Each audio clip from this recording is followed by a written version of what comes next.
أعوذ بالله من الشيطان الرجيم.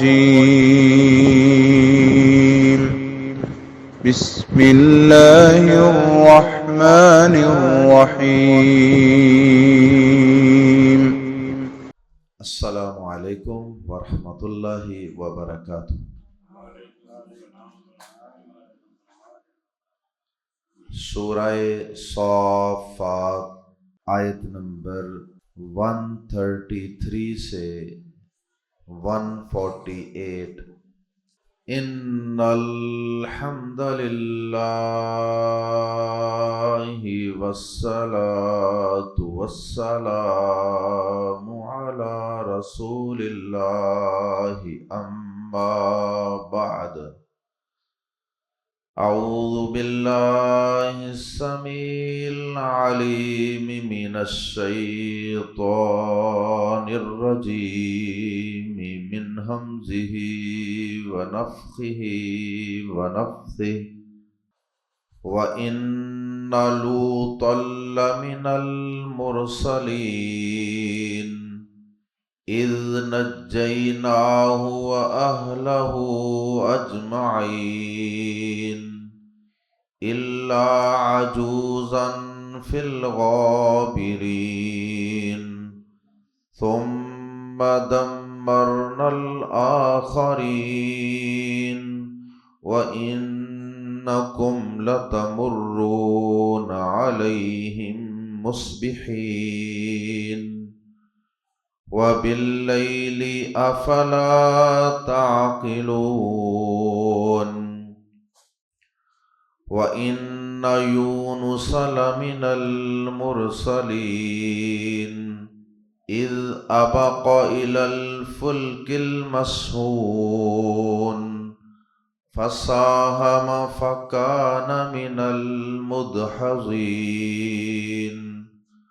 فَالْتَقَمَهُ الْحُوتُ وَهُوَ مُلِيمٌ فَلَوْلَا أَنَّهُ كَانَ مِنَ الْمُسَبِّحِينَ لَلَبِثَ فِي بَطْنِهِ إِلَى يَوْمِ يُبْعَثُونَ فَنَبَذْنَاهُ بِالْعَرَاءِ وَهُوَ سَقِيمٌ وَأَنبَتْنَا عَلَيْهِ شَجَرَةً مِّن يَقْطِينٍ وَأَرْسَلْنَاهُ إِلَى 100,000 أَوْ يَزِيدُونَ فَآمَنُوا فَمَتَّعْنَاهُمْ إِلَى حِينٍ۔ آیات زیر تفسیر میں اللہ رب العزت نے اپنے مزید 2 پیغمبروں کا تذکرہ فرمایا۔ ان کی قوموں نے اپنے رسولوں کے ساتھ، نبیوں کے ساتھ کیا سلوک کیا، کتنا اپنے نبیوں کو ستایا، اور پھر اس کے بعد انبیاء کرام کو اللہ رب العزت نے کس طرح ان قوموں سے نجات دے کر محفوظ مقام تک پہنچایا اور ان قوموں کو کس طرح تباہ و برباد کیا۔ اس میں گویا کہ نبی پاک صلی اللہ علیہ وسلم کے لیے، صحابہ کرام رضوان اللہ علیہم اجمعین کے لیے، اور پھر قیامت تک آنے والے آپ کی امت کے داعیان حق کے لیے ایک قسم کی موٹیویشن ہے، ترغیب ہے کہ تم بھی اسی طرح مشکل ترین حالات کے باوجود، مخالف سمت سے آنے والی تیز ہواؤں کے باوجود اللہ کے دین کا پرچار کرتے رہو، حق بات لوگوں تک پہنچاتے رہو۔ جس نے ماننا ہوگا وہ مان لے گا، اور جس کی قسمت میں ہدایت نہیں ہوگی وہ تباہ و برباد اور ذلیل و خوار ہو جائے۔ اور ساتھ ہی ساتھ اس میں کفار کے لیے، نہ ماننے والوں کے لیے زبردست قسم کی تنبیہ ہے، ڈراوا اور دھمکی ہے کہ اگر تم نہیں مانو گے تو تم سے پہلے بھی بڑی ایسی قومیں گزری ہیں جو تمہاری طرح پیغمبروں کی دعوت کا انکار کرتی تھی، تو ان کا انجام تمہارے سامنے ہے۔ اور تم باقاعدہ ملک شام میں، یمن میں، فلسطین میں آتے ہو جاتے ہو، رستے میں ان بستیوں کے تباہ شدہ کھنڈرات اور نشانات بھی تم دیکھتے ہو۔ کیا انہیں دیکھ کر بھی تمہیں عبرت نہیں ہوتی؟ اللہ اکبر۔ آئیے سب سے پہلے پڑھتے ہیں حضرت لوط علیہ السلام کی نجات اور ان کی قوم کی ہلاکت کا قصہ، اور اس کے بعد پھر پڑھیں گے حضرت یونس علیہ السلام اور ان کی قوم کا واقعہ۔ وَإِنَّ لُوطًا، اور بلا شبہ لوط لمز پر لا یقیناً من المرسلین، رسولوں میں سے تھا۔ وَإِنَّ لُوطًا لَمِنَ الْمُرْسَلِينَ، اور بلا شبہ لوط یقیناً رسولوں میں سے تھا۔ اذ، جب نجینا، ہم نے نجات دی، ہو اسے، وَأَهْلَهُ، اور اس کے گھر والوں کو، اجمعین، سب کے سب۔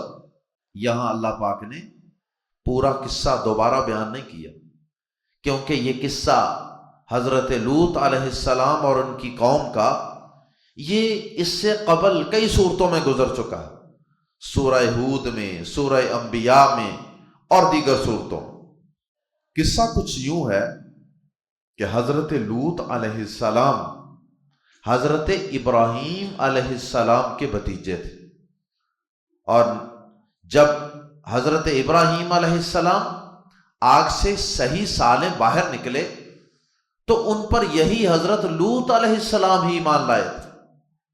اللہ پاک نے ان کو عزت اور بلندی سے سرفراز کیا، اور اللہ پاک نے ان کو نبوت اور رسالت کے عظیم منصب پر فائز کر دیا، اور وادی اردن کے علاقہ میں صدوم نامی بستی اور اس کے قرب و جوار بسنے والے لوگوں کی طرف اللہ پاک نے حضرت لوط علیہ السلام کو مبعوث فرما دی۔ اور اس بستی کے لوگوں میں کفر و شرک کا گناہ تو ہے ہی ہے تھا، اس کے ساتھ ساتھ اس قوم، صدومی قوم کا ایک بہت ہی گندا اور کبھی جرم یہ تھا کہ وہ ہم جنس پرست تھے، مردوں کے ساتھ اپنی جنسی خواہش پوری کرنا چاہتے تھے، اور یہ جرم اور یہ گناہ اس سے پہلے روئے زمین پر کسی قوم نے نہ دیکھا تھا نہ سنا تھا۔ اللہ اکبر۔ اور آج مغربی اقوام جو دنیا کی ظاہری چکا چوند ترقیوں کے دعوے دار ہیں، آج وہ بھی ان صدومیوں کے گندے فعل کے پرچار کرنے والے۔ آج یورپ کے بہت سے ملکوں میں ہم جنس پرستی کے نعرے لگ رہے کہ مرد مرد کے ساتھ اور عورت عورت کے ساتھ اپنی یہ ڈیزائر اور خواہش پوری کرے، اور اس کو باقاعدہ قانونی تحفظ دینے کے لیے کوششیں پورے عروج پر۔ اللہ محفوظ فرمائے تو لوط علیہ السلام کو اللہ پاک نے اس قوم کی اصلاح کے لیے بھیجا۔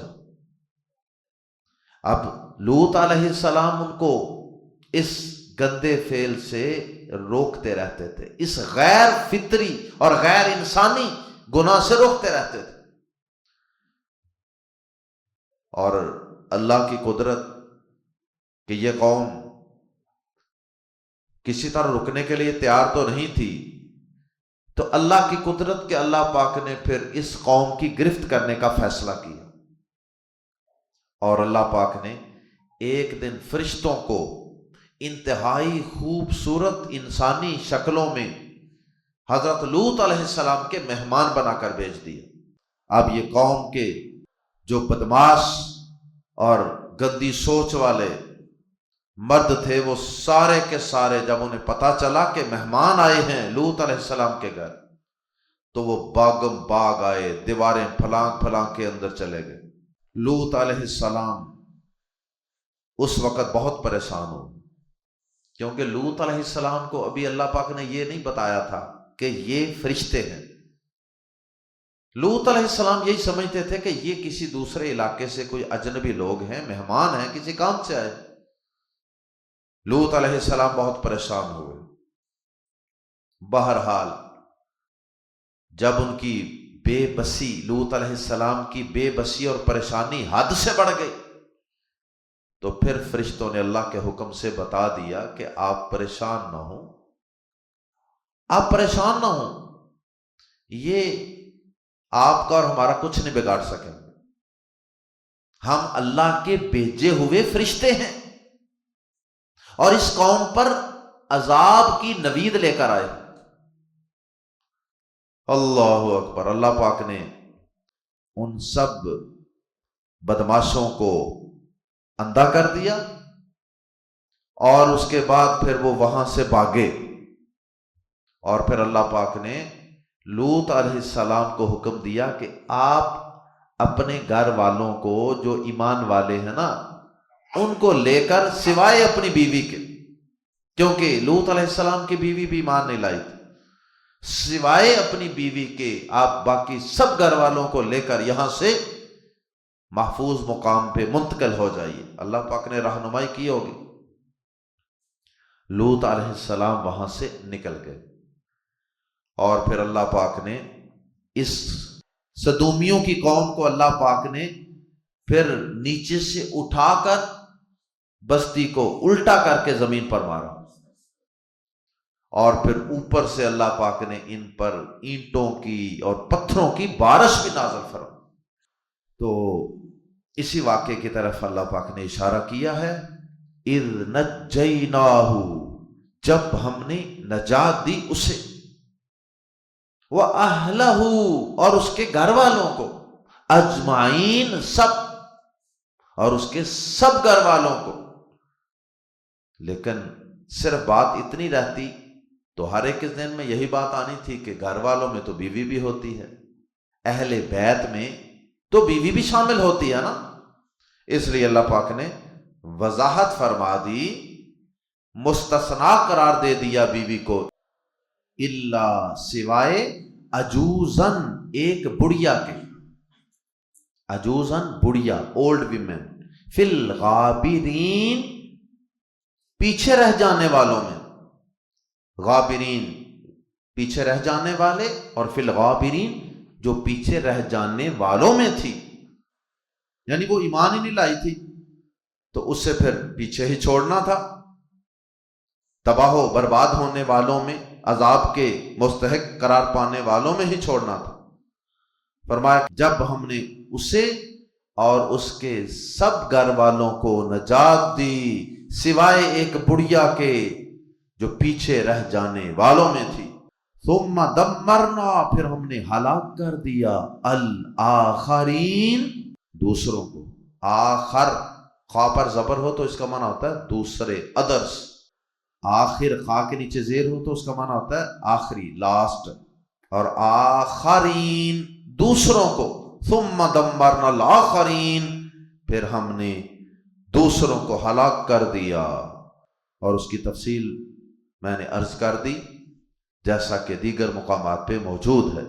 وَإِنَّكُمْ، اور بلا شبہ تم، اب اللہ پاک نے کفار مکہ کو خطاب کیا ہے، کفار مکہ کو خطاب کرتے ہوئے فرمایا وَإِنَّكُمْ، اور بلا شبہ تم، لمز پر لا، یقیناً، تمرون، مرہ یمرو کا معنی ہوتا ہے گزرنا، تمرونا تم گزرتے ہو، اور لتمرونا یقیناً تم گزرتے ہو، علیہم ان پر سے، یعنی ان کے پاس سے، ان کی تباہ شدہ بستیوں اور کھنڈرات کے پاس سے، مصبحین صبح کے وقت، صبح کرتے وقت یا صبح جاتے وقت، وباللیل اور رات کے وقت، رات اور دن کے وقت، کبھی تم رات کو وہاں سے گزرتے ہو، کبھی تم دن کے وقت وہاں سے گزرتے ہو، صبح و شام مختلف اوقات میں تم وہاں سے گزرتے ہو۔ صبح و شام سے مراد ہے کہ کثرت سے گزرتے ہو، کبھی کسی وقت کبھی کسی وقت گزرتے ہو۔ افلا، آفا تو کیا، لا تعقلون تم سمجھتے نہیں، will you not use reason، عقل سینس استعمال نہیں کرتے، ان سے کچھ لرن نہیں کرتے، عبرت نہیں حاصل کرتے۔ مطلب یہ ہے کہ عبرت حاصل کرو کہ کفر کا، بغاوت کا اور سرکشی کا انجام کیا ہوتا ہے۔ اس کے بعد اللہ پاک نے قصہ ذکر کیا ہے حضرت یونس علیہ السلام کا، اور یہ قصہ بھی سورہ یونس میں، سورہ انبیاء میں اور دیگر مقامات پہ موجود ہے۔ وَإِنَّ یونس، اور بے شک یونس علیہ السلام، حدیث میں پیارے نبی صلی اللہ علیہ وسلم نے حضرت یونس کا پورا نام یونس بن متا، میم تا چھوٹی یا لکھ کے پھر تا پر شد اور کھڑی زبر، متا، یونس بن متا۔ وَإِنَّ یونس، اور بے شک یونس، لام زبر لا، یقیناً، من المرسلین، رسولوں میں سے تھے۔ اذ جب، آباقا وہ بھاگ کر گیا، آباقا کا معنی ہوتا ہے غلام کا اپنے آقا سے بھاگ کر کہیں چلے جانا۔ تو چونکہ حضرت یونس علیہ السلام بھی اپنے رب کی اجازت کے بغیر ہی قوم کو چھوڑ کر نکل گئے تھے، جیسا کہ سورہ یونس وغیرہ میں وضاحت موجود ہے۔ تو ہوا یہ کہ یونس علیہ السلام اس قوم کو دعوت دیتے رہے اللہ کے دین کی، توحید کی، آخرت کی، لیکن یہ قوم کسی طرح بھی یونس علیہ السلام کی دعوت کو قبول کرنے کے لیے تیار نہ ہوئی۔ یونس علیہ السلام قوم کے رویے سے رنجیدہ اور غمزدہ ہو گئے، ناراض ہو کر ان کے لیے بد دعا کر کے چلے گئے کہ لو اب تم پر اللہ کا عذاب آ جانا، جتنا تم نے مجھے ستایا ہے نا، اب تم پر اللہ کا عذاب آ جانا، اور خود وہاں سے نکل کھڑے ہوئے۔ جب نکل کر گئے تو آگے کوئی دریا آیا اور وہاں پہ پانی تھا، تو پانی کے اندر ظاہر ہے کہ پانی کے اندر سے گزرنے کے لیے پھر کشتی کی ضرورت تھی، تو وہاں کشتی چلتی تھی۔ یونس علیہ السلام اس کشتی میں سوار ہو، کشتی پہلے سامان سے بھری ہوئی تھی، لوگوں سے بھری ہوئی تھی، تو یونس علیہ السلام نے کہا ہونا کہ مجھے بھی بٹھا لیں، تو بہرحال کشتی اوور لوڈ ہو گئی، یونس علیہ السلام کو بٹھا لیا گیا۔ تو اس کے بعد کیا ہوا اگلی آیات میں پڑھتے ہیں۔ تو بات میں عرض کر رہا تھا آباقا، چونکہ یونس علیہ السلام اللہ کی اجازت کے بغیر گئے تھے، اس لیے یہاں پر اللہ پاک نے جو لفظ استعمال کیا ہے وہ آباقا، اردو میں تو ہم ترجمہ یہی کریں کہ بھاگ کر گیا، لیکن عربی زبان بڑی وسیع و عریض زبان ہے اور بڑی فصاحت و بلاغت والی زبان ہے۔ بھاگ کر جانے کے کئی انداز ہو سکتے ہیں۔ تو ایک غلام جب اپنے مالک سے بھاگ کر جائے تو اس کے لیے ایک خاص لفظ ہے، اور وہ ہے آباقا۔ اذ آباقا، جب وہ بھاگ کر گیا، الی الفلک کی کشتی کی طرف، المسحون جو بھری ہوئی تھی، مسحون، الفلک المسحون بھری ہوئی کشتی، مطلب فل لوڈڈ کشتی تھی، سامان سے اور سواریوں سے بھری ہوئی تھی، اس کی طرف گئے اور پھر کشتی چل پڑی۔ اب درمیان میں جا کے کچھ بات حذف ہے، وہ خود بخود سمجھ میں آ رہی ہے کہ درمیان میں کہیں جا کر کوئی سمندری طوفان آیا یا کوئی اس طرح کی مشکل پیش آئی، واقعے کی کچھ صورتحال جو ہے وہ خود بخود واضح ہو رہی ہے کہ کشتی چل پڑی اور رستے میں کوئی طوفان آیا، سمندری طوفان، کوئی ہوائیں، کوئی ایسی صورتحال بنی کہ کشتی جو ہے وہ ہچکولے کھانے لگ گئی، ان بیلنس ہونے لگ گئی۔ اب چونکہ لوڈ بھی زیادہ تھا تو وہ زیادہ لوڈ جو ہے وہ اب خطرے کا ایک سبب بن گیا۔ تو ایسی صورتحال میں کیا کیا جاتا ہے؟ سب سے پہلے کشتیوں میں سے سامان باہر پھینکا جاتا ہے جان بچانے کے لیے، کہ چلو سامان کی خیر ہے، سامان بھی پھینک دیا گیا ہوگا، بات نہیں بنی ہوگی۔ پھر کچھ لوگوں کو کشتی میں سے باہر پھینکنے کا فیصلہ ہوگا۔ فرض کریں 100 بندہ بیٹھا ہے، تو بجائے اس کے کہ 100 کے 100 ڈوب جائیں، کشتی ڈوب جائے، اس سے بہتر ہے کہ ان 100 میں سے کو 5-7 بندے وہ ویسے نیچے پھینک دیے جائیں تاکہ باقی تو بچ جائیں۔ اب نیچے اترنے کے لیے تو کوئی بھی تیار نہیں ہوتا، اب اپنے آپ کو قربانی کے لیے کون پیش کرے؟ تو اس کا حل پھر یہ ہوتا ہے کہ قرعہ اندازی کی جاتی، قرعہ ڈال لو بھائی۔ تو قرعہ ڈالا گیا تو اس میں یونس علیہ السلام کا نام بھی نکل آیا دیگر کچھ لوگوں کے ساتھ۔ اس لیے اللہ پاک نے اگلی آیت میں فرمایا فَسَاهَمَ، فا پھر ساہما، وہ قرعہ اندازی میں شریک ہوا، ساہما اس نے قرعہ اندازی میں حصہ لیا، فا تو کانا وہ ہو گیا، من المدحضین وہ ہو گیا، مدحضین کا معنی ہوتا ہے پھسل جانا یا باطل، کسی چیز کو باطل کر دینا، مراد ہے ہار جانا۔ فَكَانَ مِنَ الْمُدْحَضِينَ تو وہ ہو گیا پھسلائے جانے والوں میں سے یا ہار جانے والوں میں سے۔ تو پورا ہار گئے، ظاہر جس کا نام آ جانا تھا وہ ہار جانا تھا۔ فَالْتَقَمَ، فا تو یا پھر التقما نگل لیا، ہو اسے، کسے؟ یونس علیہ السلام کو، الحوت مچھلی نے، حوت عام طور پہ بڑے سائز کی مچھلی کو کہتے ہیں، فَالْتَقَمَهُ الْحُوتُ پھر مچھلی نے اسے نگل لیا، وَهُوَ مُلِيمٌ اس حال میں، واو حالیہ ہے، واو اس حال میں، ہوا وہ، ملیم مستحق ملامت تھا، یعنی اس حال میں کہ وہ ملامت کا حقدار تھا۔ کیا مطلب؟ کیونکہ وہ اللہ پاک کے حکم کے اجازت کے بغیر ہی نکلے تھے نا، اس لیے اللہ پاک نے ساری آزمائش سے گزارا ان کی ٹریننگ اور تربیت کرنے کے لیے۔ تو مستحق ملامت کا مطلب ہے کہ وہ اس لائق تھا کہ اس پر کوئی ملامت کرتا کہ تو نے غلط کیا ہے۔ وہ ملامت کی گئی یا نہیں کی گئی وہ ایک الگ موضوع، لیکن بہرحال وہ مستحق ملامت تھے، بلیم وردی۔ وہ تو اللہ پاک کا فضل ہوا کہ کسی کو ملامت کرنے کا موقع نہیں دیا اللہ پاک نے، اپنے نبی کی شان اور عزت کو اللہ نے بچا لیا۔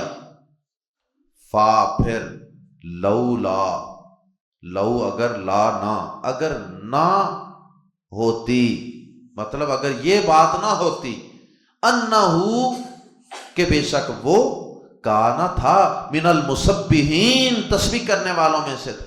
کیا مطلب؟ کہ یونس علیہ السلام اللہ کی تسبیح بڑی پڑھتے تھے، اللہ کی پاکیاں بڑی بیان کرتے تھے، اللہ کا ذکر بڑا کرتے تھے، اللہ کو یاد بڑا کرتے تھے۔ تو کانا کا لفظ بتاتا ہے کہ یونس علیہ السلام نے صرف اس وقت مچھلی کے پیٹ میں ہی اللہ کی تسبیح نہیں بیان کی، بلکہ کانا من المسبحین تھے وہ تسبیح کرنے والوں میں سے۔ مطلب ان کا پہلے بھی معمول یہ تھا کہ وہ کثرت سے اللہ پاک کی تحمید، تسبیح، تکبیر وغیرہ اور اس کا ذکر اذکار کرتے رہتے تھے۔ تو اللہ پاک کا یہ قاعدہ ہے کہ جو خوشحالی کے اوقات میں اللہ کو یاد رکھتا ہے نا، اللہ پاک پھر تنگ دستی میں اسے یاد رکھتا ہے جب وہ کسی مشکل میں پھنس جاتا۔ تو اگر یہ بات نہ ہوتی کہ یونس علیہ السلام تسبیح کرنے والوں میں سے تھے پہلے بھی، اور اس موقع پر بھی انہوں نے لا الہ الا انت سبحانک انی کنت من الظالمین نہ پڑھا ہوتا، جس کا ذکر سورہ انبیاء میں ہے، تو کیا ہوتا؟ فرمایا لم زبر لا، تو یقیناً لابیثا وہ پڑا رہتا، فی بطنہ ہی اس کے پیٹ میں، کس کے پیٹ میں؟ حوت کے پیٹ میں، الی یومی اس دن تک یبعثون جس میں لوگ اٹھائے جائیں گے۔ وہ کون سا دن؟ قیامت کا دن۔ تو یقیناً وہ اس کے پیٹ میں اس دن تک رہتا جس میں لوگ اٹھائے جائیں۔ قیامت تک اللہ پاک یونس علیہ السلام کو مچھلی کے پیٹ میں رکھتے، چاہے زندہ حالت میں رکھتے، چاہے ان کو وہاں ان کی وفات کا وقت آ جاتا تو وہ مچھلی کا پیٹ ہی ان کی قبر بن جاتی، تو باقی لوگوں کو قبروں سے اٹھایا جاتا، یونس علیہ السلام کو مچھلی کے پیٹ سے اٹھایا جاتا۔ یہ اللہ تعالیٰ کے لیے تو کچھ مشکل نہیں تھا۔ اللہ اکبر۔ معلوم ہوا کہ اگر انسان سے کوئی غلطی ہو جائے تو فوراً انسان کو اس سے رجوع کر لینا چاہیے، فوراً استغفار، فوراً اللہ کی طرف پلٹانا چاہیے، جس طرح یونس علیہ السلام نے اس مشکل وقت کے اندر لا الہ الا انت سبحانک، تو پاک ہے، تیرے علاوہ کوئی معبود نہیں، تیرا کوئی قصور نہیں، تیری کوئی غلطی نہیں، انی کنت من الظالمین، زیادتی مجھ سے ہی ہوئی ہے کہ میں تیری اجازت کے بغیر نکل گیا ہوں۔ تو اللہ پاک کا غصہ ٹھنڈا ہو گیا۔ فاتو نبذنا، ہم نے پھینک دیا، ہو اسے، بی میں، الارائی چٹیل میدان، اوپن شور، بالارائی چٹیل میدان میں، تو ہم نے اسے چٹیل میدان میں پھینک دیا، وَهُوَ سقیم، اس حال میں کہ وہ بیمار تھا۔ مطلب جان کی حفاظت تو اللہ نے فرمائی، کسی بڑی بیماری میں بھی اللہ پاک نے مبتلا نہیں ہونے دیا، لیکن مچھلی کے پیٹ میں اللہ جانتا ہے کتنے دن رہے، کسی حدیث میں اس کی وضاحت نہیں ہے کہ کتنے دن رہے، جتنی دیر بھی رہے یقیناً یہ ایک بہت بڑا معجزہ تھا، اور اللہ کی حفاظت کے بغیر وہ اس میں زندہ نہیں رہ سکتے۔ تو جب وہ باہر نکلے تو مچھلی کے پیٹ میں رہنے کی وجہ سے ان کی ساری جلد جو ہے وہ نرم و نازک ہو گئی ہوگی، بہت نرم ہو گئی ہوگی، تو یہ مراد ہے سقیم سے، اس حال میں کہ وہ بیمار تھا۔ وَأَنبَتْنَا، اور ہم نے اگا دیا۔ اب ہم نے اپنے بندے کی مدد کیسے کی، اس کی کیئر کیسے کی؟